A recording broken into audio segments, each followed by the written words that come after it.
Interest rates hits its lowest level in over a year. Gen Zers will stop having sex, but only for this one reason. And Ellen DeGeneres snags a $96 million house for the second time. I'm Jeffrey St. Arromand, cast member of the Netflix series Owning Manhattan, and today we're here at the Sirhan Clubhouse. So let's get to the point.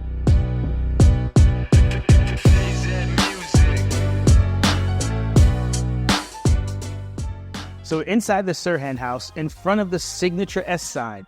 And we're going to kick off the list this week at number 5 with mortgage refinancing. It surges 35% in 1 week as interest rates hits the lowest level in over a year.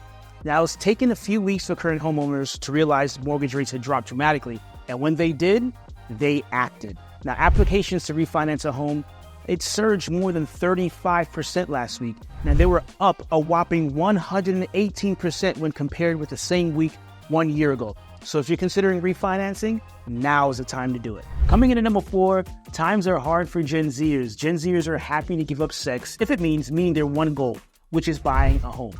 Now, when I say give up sex, I mean abstaining from sex. Let's be clear. Overall, more than a quarter of Brits would forego sex for a whole year if it meant they finally have enough money to put down a deposit on the house. Now, Gen Zers are more interested in going celibate to be able to afford a house. Now, that's according to a survey of 2,000 adults asking what people are willing to give up for a home. Now, the question is, what would you give up for a home in New York City?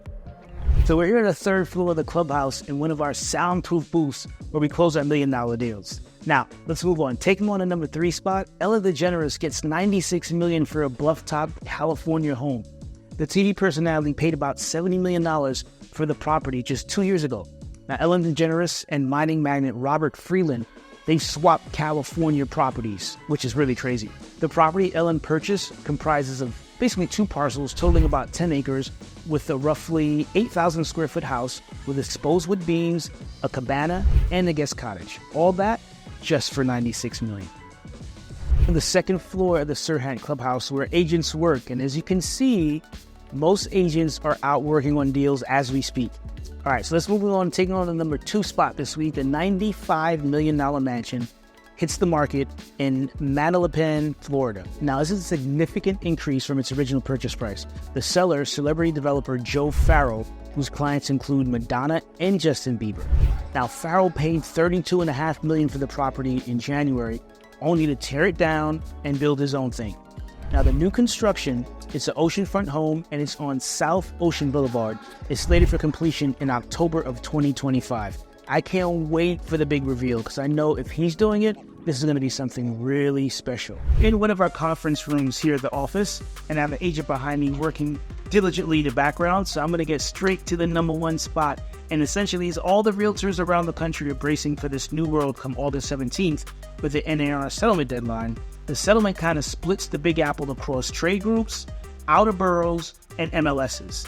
Now, the city's in a bit of an odd place because of the implications of the settlement, simply because the Real Estate Board of New York, REPNY, is the reigning trade group in New York City, and that's not a part of the NAR. Now, nobody really knows what's going to happen, to be honest.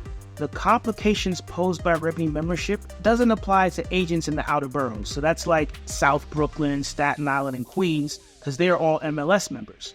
Now, it's essentially the Wild Wild West in New York City, but the saving grace is that this is not a law, it's an industry standard practice.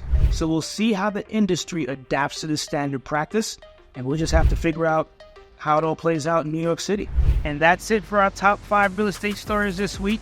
Continue to follow Estate Media for all your latest real estate news.